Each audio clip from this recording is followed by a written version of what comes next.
What happens when Miles Morales' endless font of forgiveness is challenged by the return of his old nemesis, Reneem the Rabble? What could ever possibly get these two heated foes on the same page? Well, let's hop into the pages of Miles Morales Spider-Man issue number 40 and find out together, shall we? So then, as we hop into this book, we're actually treated to a very interesting flashback to the events of Gang War. You'll remember during that time the Rabble had actually hooked up with the Hobgoblin in an attempt to get her revenge on Spider-Man once and for all. What we didn't see, though, is that Reneem was actually screwing around with a bit of stolen tech from the Beyond Corporation. Remnants of a rogue AI that eventually are revealed to be none other than the Assessor, the evil, otherworldly creepazoid who kidnapped Miles, tortured the hell out of him, and then even used his DNA to create a series of clones, including Shift. Basically, he was like the be-all, end-all new villain for that solid in a mid-run, and it looked like he had actually had more stories in mind for the character that never ended up seeing the light of day. Reneem was actually in the process of getting the Assessor back online before her and the Hobgoblin were defeated by Spider-Man and Miss Marvel. However, the Assessor didn't really go away. He's been hanging out as a literal ghost in the machine waiting for his chance to strike, which you better believe is soon. Now, back in the present, we see Miles on a little outing with Tiana. Yeah, it's been a while since we've actually seen Starling in the pages of the Miles Morales book, and I'm glad she's back. She's always fun.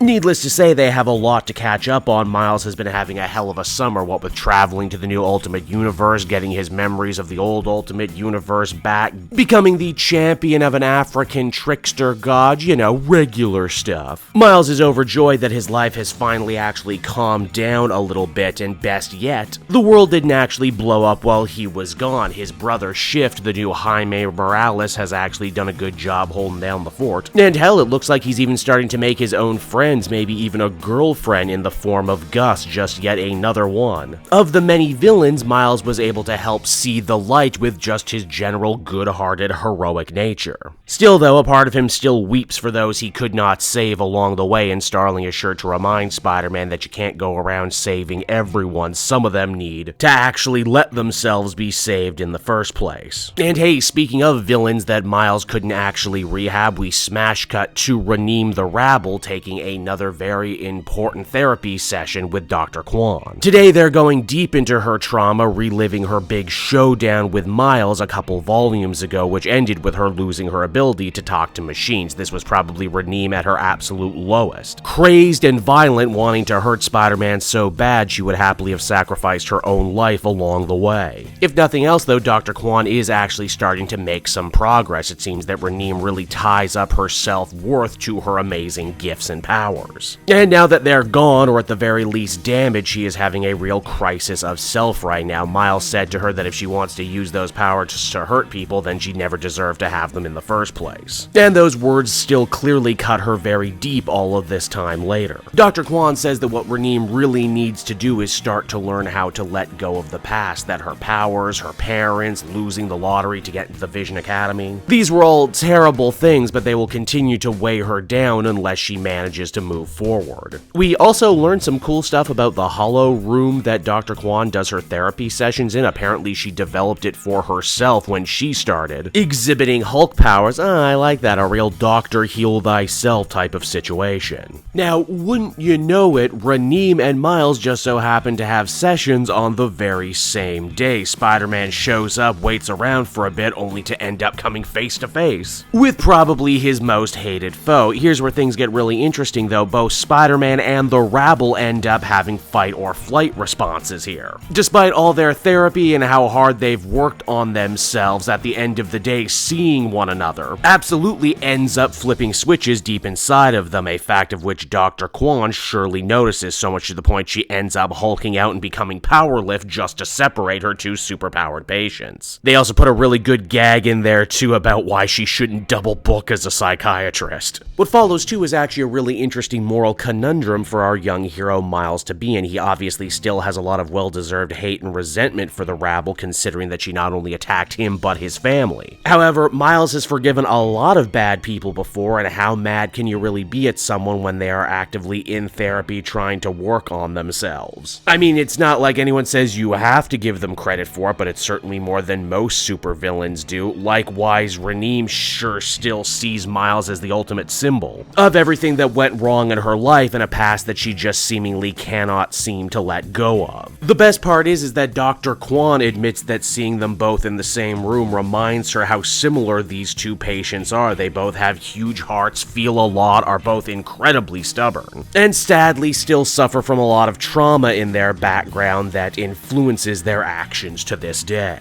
I mean, geez, if there was only something that would get them to see the good in each other, maybe fight side by side, like, oh, I don't know, the return of the Assessor, who, in an admittedly very clever ruse, has actually used his AI powers to take control of Dr. Kwan's holotherapy room. Oh, but that's just the beginning. To really twist in the knife, Assessor has also taken control of the Rabble's old drones, the ones that she can't really control anymore after her last run-in with Spider-Man. Now, if you don't remember, this guy's real skill is that he is a tactical genius. He realizes that power lift is the biggest threat to him right now, and because of that, he ends up locking her away in her own therapy room. His goal is also still seemingly the same as it's always been: assess Miles, push him to his absolute limit, and see when he breaks. And a nice bit of continuity too, the Assessor is sure to note that Miles has gotten stronger since they've last met. He's got a new suit, he's got vibranium webbing, but still none of that exactly impresses him much. Miles tries his best to defend himself, but Raneem is honestly just pissed that someone else has taken control of her drones, and for a second there, she's actually able to reactivate her powers and briefly regain control, so much to the point Miles has the opportunity to gain the upper hand as well. He uses the full force of his max power to deck the Assessor right in his smug, Lovecraftian face. It's not enough to keep him down for the count, but it is enough to allow Spider-Man the chance to cloak him and the Rabble so they can escape and live to fight another day. The creepiest part of all is, as the comic comes to a close, the Assessor isn't even mad about this turn of events. If anything, he's overjoyed. Now he has not one, but two test subjects. And so that was Miles Morales Spider-Man issue number 40, everybody, and oh man, I had a feeling that this new arc was going to be good, and Cody Ziegler did not disappoint. If anything, this feels like a coming together of basically everything this series has been doing since Arc 1. Up until now, we've seen Miles express this really wonderful, almost shonen hero-esque ability to turn foes into friends. But what happens when he's asked to forgive maybe his most personal villain ever in the Rabble? I think what really makes this story work too is that we actually get to see Raneem's side of things, really get into her head and learn what makes her tick. I said it before in the early videos on this series, but I'll say it again. I think Raneem and the Rabble are probably one of the best, if not my favorite, new Spider-Man villain in a long time, because everything about them is so wonderfully classic. A really smart person who started with good intentions, hit horrible setbacks, but instead of looking inward, ended up looking outward, and in doing so found someone to channel their hatred into over failure and become an avatar for everything that's wrong in their lives. In this case, Spider-Man. You see it with all the classic Peter foes. But Miles never really had a villain like that until her. She's so good as a villain, I'm almost worried about her possibly getting redeemed, but then again, if anyone could actually pull this story off, it's Ziegler, who certainly looks like he's been playing the long game here for a very long time. Overall, I'd give this one an 8.5 out of 10. This is a great start to a great new arc, and I can't wait to see where it goes from here.